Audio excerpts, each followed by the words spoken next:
Hello hi అందరికీ. Today వచ్చి chicken పులుసు అండ్ చికెన్ ఫ్రై చూపిస్తున్నాను. నేను 1/2 kg చికెన్ వాష్ చేసి పక్కన పెట్టేసుకున్నాను. ఆనియన్ టమాటా చాప్ చేసేసుకున్నాను. సో తిరగమాత పెట్టేసుకున్న ఆవాలు జీలకర్ర ఆనియన్ వేసి ఇలా అయిన తర్వాత కొంచెం టమాటా యాడ్ చేసుకున్నాను. టమాటా యాడ్ చేసుకున్న తర్వాత ఒక 2-3 minutes వెయిట్ చేసిన తర్వాత కొంచెం మగ్గి ఆయిల్ పైకి వచ్చిన తర్వాత చికెన్ వాష్ చేసి పట్టుకున్న చికెన్ని యాడ్ చేసేసుకోవాలి. నేను చికెన్ యాడ్ చేసేసుకున్నా. ఆల్రెడీ కడిగి ఉంచుకున్న చికెన్ ఇది ఓకే యాడ్ చేసేసుకున్నా. ఇది దోశ చికెన్ పులుసులోకి ప్రిపేర్ చేసుకుంటున్నాను. నేను కొద్దిగా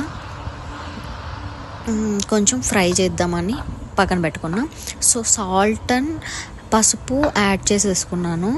ఇది రాయలసీమలో మా ఊర్లో అంటే పల్లెటూరు స్టైల్లో ఇది దోశ చికెన్ పులుసు చాలా బాగుంటుందండి, ట్రై చేయండి. ఇది కొంచెం కారం కొంచెం ధనియాల పొడి యాడ్ చేసుకున్నాను. ఇప్పుడు కొంచెం పసుపు ఉప్పు వేసుకున్న తర్వాత ఒక 2 minutes తర్వాత మళ్ళీ అది వేసుకున్నా. ఇది చెక్క లవంగాల పొడి అది కూడా యాడ్ చేసేసుకున్నాను.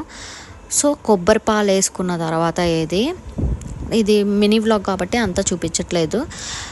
సో కొబ్బరి పాలు యాడ్ చేసేసుకున్నాను. తర్వాత దోశలు వేసేసుకున్నాము. దోశ చికెన్ కర్రీ అసలు ఈ కాంబినేషన్ చాలా బాగుంటుంది. రాయలసీమలో అయితే ఫేమస్ అన్నమాట. దోశ చికెన్ అయితే ఎమ్మిగా ఉన్నింది. మా వారికి చాలా ఇష్టం. ఇదైతే అసలు బాగా ఎంజాయ్ చేసాం. సో మళ్ళీ చికెన్ ఫ్రై స్టార్ట్ చేసేసా. Afternoon chicken fry rasam. So దీనికి కూడా అంతే పోపు పెట్టేసేసుకున్న ఆనియన్స్ కట్ చేసుకొని ఆవాలు జీలకర్ర కరివేపాకు ఆనియన్స్ వేసేసుకున్నాను. సో టమాటా యాడ్ చేసుకున్నాను. ఆల్రెడీ మార్గనేట్ చేసుకున్న చికెన్ని సైడ్లో పెట్టుకున్నాను. ఆల్రెడీ ఇంకా కారం ధనియాల పొడి ఉప్పు పసుపు వేసుకొని.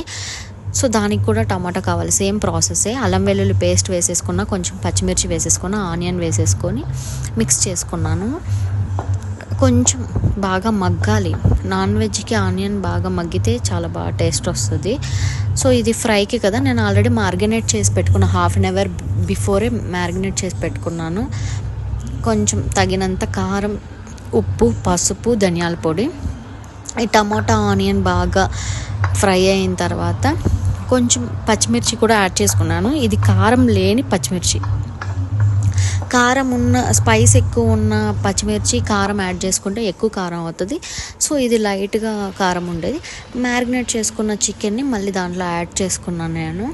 సో నేను వాటర్ వేయకుండా బాగా ఆవిరిలోనే మగ్గించాను. సో ఇలా వచ్చింది అవుట్పుట్. లాస్ట్లో కొత్తిమీర కొంచెం చల్లేసుకొని సో కలిపేసేసుకున్నాను. ఫ్రై రెడీ అండి. వేడి రసమన్నంలో వేడిగా ఈ ఫ్రై వేసుకుని తింటే అద్భుతంగా ఉంటుంది. కంపల్సరీ ట్రై చేయండి. Easy recipe. ట్రై.